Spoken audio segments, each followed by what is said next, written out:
السلام عليكم. النهارده بقى هعمل معاكم المحشي بأسهل طريقة، وبعد كده مش هتقولوا عليه صعب ولا في أي حاجة خالص. حتى لو مبتدئ أو مبتدئة هتعملوه بأسهل طريقة. أول حاجة جبت كرنباية كده، وهشيل بقى الجزء اللي فوق الناشف دوت بالسكينة كده. حاولت ان انا افضل احط السكينة بس تكون بغويطة شوية لغاية ما شلتها بالطريقة دي. بعد كده هفرغ بقى الورق، واكون بغلي مية على النار زي ما انتوا شايفين كده.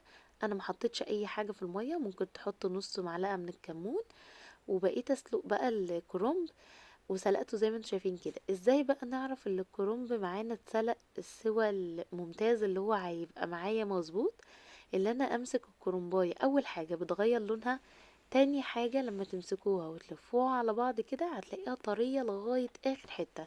اهم حاجة ما يتهريش منكم، سيبوه كده 10 ثواني، واول ما يغير لونه كده طلعوه على طول على صينية واسعة، متكونش ضيقة ويتحط فوق بعض يكمل سوا.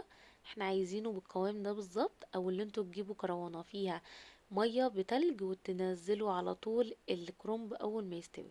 بعد كده بتجيبوا الورقة الكرنباية كده بتفردوها، وبعد كده بتقطعوا بقى العرق اللي في النص ده وتبرموه زي ما انتوا شايفين كده، وبعد كده تقطعوه بالحجم اللي انتوا عايزينه، عايزينه طويل عايزينه قصير زي ما انتوا حابين.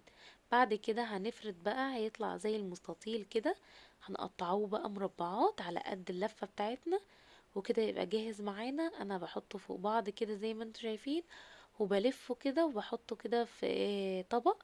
حطوه زي ما انتوا عايزين تحطوه مربعات كده فوق بعض زي ما انتوا حابين. لو عايزين تخزنوه بتحطوه مربعات كده فوق بعض في علبة وتحطوه في الفريزر وتطلعوه يحشوه على طول. كده بقى جاهز معايا، ويلا بينا بقى نعمل الخلطة بتاعتنا اللي هتودي المحشي في حتة تانية خالص. هنجيب حلة كده على النار، ونحط فيها نص كوباية من الزيت ومعلقة كده من السمنة. وانا هنا كنت فارمة حوالي 5 بصلات كده كبار عشان عاملة كمية كبيرة. وهشوح كده نص البصل لغاية ما يدبل معايا، وهنزل عليهم كده بنص كده معلقة صغيرة كده مهرمة من الفلفل الأسود. وأول كده ما يدبل معايا البصل هنزل عليهم بشفشقين من عصير الطماطم. الطماطم هنا انا مكنتش حاطه لها ميه كتير، عايزاها تبقى تقيله زي ما انتم شايفين كده.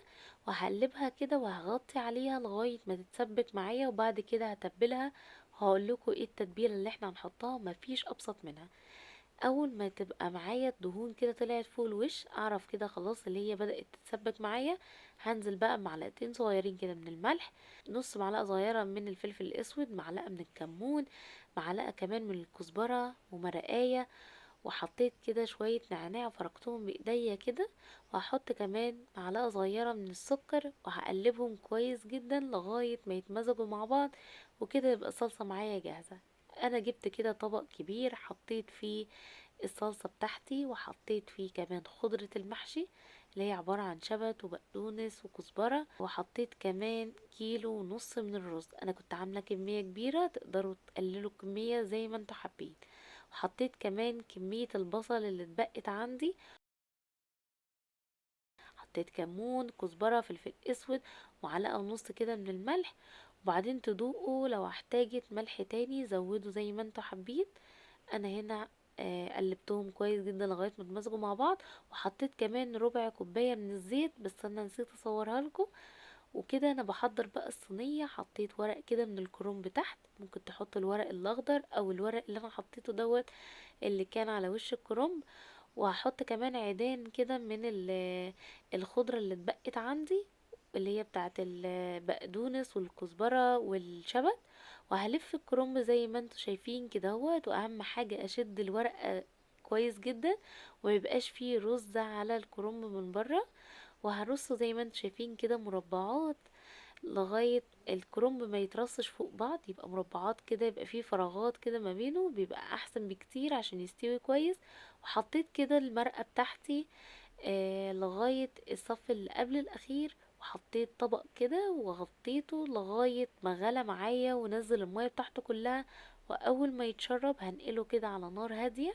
وهبدأ بقى أحط الشوربة بتاعتي اللي هي مرقة فراخ أو مرقة رحمة. وهفضل أحط واحدة واحدة لغاية ما يستوي معايا، وهيطلع معاكم الصبع زي ما انتم شايفين. اللمعة اللي فيه رهيبة، وطعمه كمان في منتهى الجمال. تقدروا تعملوه وتقولوا لي ايه رأيكم فيه. الصبع طالع بصبعه. انا بجد كنت بصور لكم من جماله. خلصت الطبق ما خدتش بالي ان انا اصلا بصور، بس كان بجد في منتهى الجمال. تقدروا تعملوه بأسهل طريقة، لو مبتدئين هيطلع معاكم مظبوط جدا. يا رب اكون قلت لكم كل التريكات بتاعة المحشي وازاي يطلع معاكم مظبوط. وان شاء الله اجيلكم بوصفات تانية جديدة وتكون برضو سهلة وسريعة عليكم. وكده ابقى خلصت معاكم الفيديو زي ما احنا متعودين. المكونات هكتبها لكم تحت في الديسكريبشن بوكس، واشوفكم المرة الجاية على خير وبألف هنا.